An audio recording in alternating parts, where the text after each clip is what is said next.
Hello किसान भाइयों, आप सभी लोगों का हमारे चैनल एसएन टेक एग्रीकल्चर में स्वागत है। किसान भाइयों, आज की वीडियो में आपको पूरी जानकारी मिली कि आप अपनी जो गेहूं की बाली है उसे मोटा और लंबा कैसे कर सकते हैं, किन किन चीज़ों का प्रयोग कर सकते हैं जिससे आपकी जो गेहूं की बाली है वो मोटी और लंबी हो। तो इस वीडियो में आपको पूरी जानकारी मिली कि आप अपनी गेहूँ की जो बाली है उसे मोटा और लंबा कैसे कर सकते हैं। तो किसान भाइयों, काफ़ी सारी शिकायतें रहती है कि उनके जो बाली होती है वो कभी कभी छोटी रह जाती है। तो जो हमारे किसान भाई हमारे चैनल पर नए, सबसे पहले हमारे चैनल को सब्सक्राइब कर ले और हमारे वीडियो को ज़्यादा से ज़्यादा शेयर करें, जिससे जो हमारी बातें सभी किसान भाइयों तक पहुंच सके और वो ज़्यादा से ज़्यादा लाभ ले सकें और ज़्यादा मुनाफा ले सकें। हमारा वीडियो बनाने का बस यही तात्पर्य है कि जो हमारे किसान भाई ज़्यादा से ज़्यादा मुनाफा ले सकें और ज़्यादा से ज़्यादा फ़ायदा ले सकें। तो किसान भाई, अब हम बात करते हैं कि अपनी जो गेहूँ की बाली है उसे हम कैसे मोटा कर सकते हैं और उसके जो लंबाई को कैसे बढ़ा सकते हैं। तो किसान भाई, मैं आपको एक बहुत ही छोटी सी बेसिक सी चीज़, बहुत ही छोटी सी चीज़ बताऊंगा। अगर आप छोटी छोटी चीज़ों का ध्यान रखेंगे तो आपकी जो गलतियां आप करते हैं वो गलतियां आप नहीं करेंगे। तो अगर छोटी छोटी चीज़ों का आप लोग ध्यान रखेंगे तो किसान भाई, मैं एक पहली चीज़ बताना चाहूँगा आपको कि जब हमारी गेहूँ की फसल गबोजे की अवस्था में आती है तो किसान भी हमारे ये सोचते हैं कि भाई गबोजा आ चुका है तो हमें पानी लगाने की ज़रूरत नहीं है। तो ये सबसे बड़ी गलती होती है किसान भाइयों। तो मैं आपको बताना चाहूँ कि आपकी जो गबोजे की अवस्था में आपको लगता है कि हमारी जो गेहूं की फसल है उसमें गबोजा तैयार हो चुका है, तो किसान भाई उस समय आपको सिंचाई करना जरूरी है।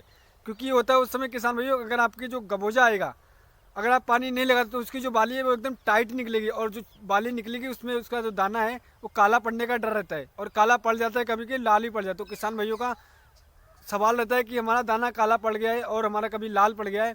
तो ये मेन रीज़न होता है किसान भाइयों। आप उस समय आपको सिंचाई करना है। पहली बात तो ये आप लोग ध्यान रख लें कि जब आपकी गबोजी की अवस्था आप देखें कि आपकी गेहूं की फसल गबोजी की अवस्था में आ चुकी है तो आपको सिंचाई करना है।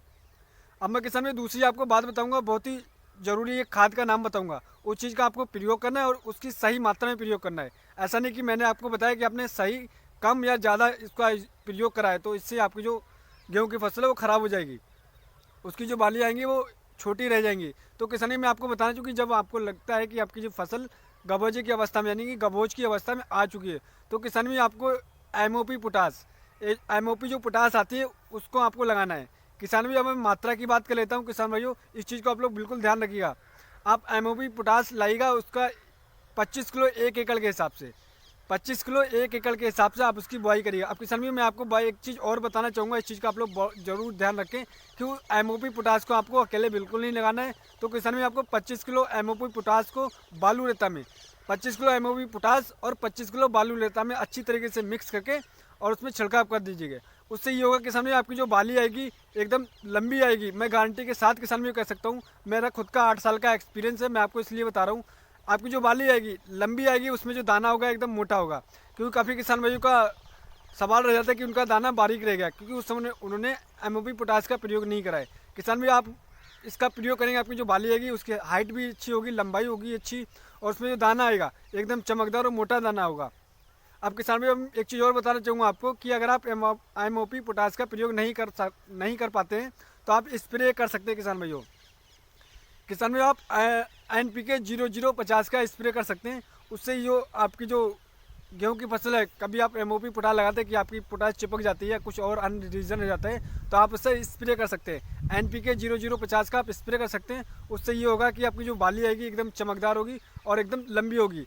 अन्य आप कंपैरिजन कर सकते हैं कि आपकी जो नॉर्मल फसल है उसके साथ आप तुलना कर सकते हैं। उसमें आपको दिखाई देगा कि आपकी जो बाली है, अगर आपने NPK 0050 का स्प्रे करा है या आपने एमओपी पोटास का स्प्रे मतलब प्रयोग करा है, खाद की बुआई करिए, तो आपकी जो बाली आएगी वो एकदम लंबी होगी और उसमें जो दाना आएगा मोटा होगा, बाली का साइज़ भी मोटा होगा। तो किसान भी, इन चीज़ों का आपको ध्यान रखना है। अगर आप इन चीज़ों का प्रयोग करते हैं तो मैं गारंटी के साथ 100% किसान भाइयों कह सकता हूँ, ये मेरा खुद का एक्सपीरियंस है, मैं आपको जो बता रहा हूँ, आपको 110% आपकी जो बाली आएगी लंबी आएगी और एकदम मोटी होगी। अगर आपकी बाली मोटी होगी तो आपका जो दाना होगा एकदम मोटा और चमकदार होगा, जिससे आप अच्छे से ज़्यादा लाभ ले सकते हैं किसान भाइयों।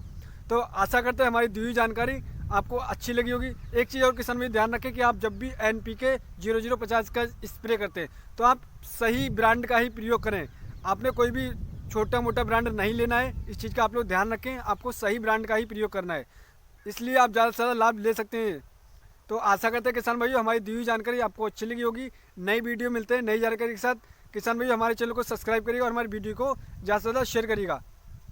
अगर आपका कोई सवाल है, कोई आपका क्वेश्चन है तो आप हमें कमेंट करके पूछ सकते हैं। हमारे यूट्यूब या हमारे इंस्टाग्राम पेज पर पूछ सकते हैं, हमारे फेसबुक पेज पर पूछ सकते हैं, या हमारे ट्विटर पेज पर पूछ सकते हैं। मैं आपको तुरंत ही जवाब देने की कोशिश करूँगा किसान भाइयों। तो आशा करते हैं हम आपको एक सही और सटीक जानकारी दे पाएँ। तो नई वीडियो मिलते हैं नई जानकारी के साथ। धन्यवाद किसान भाई।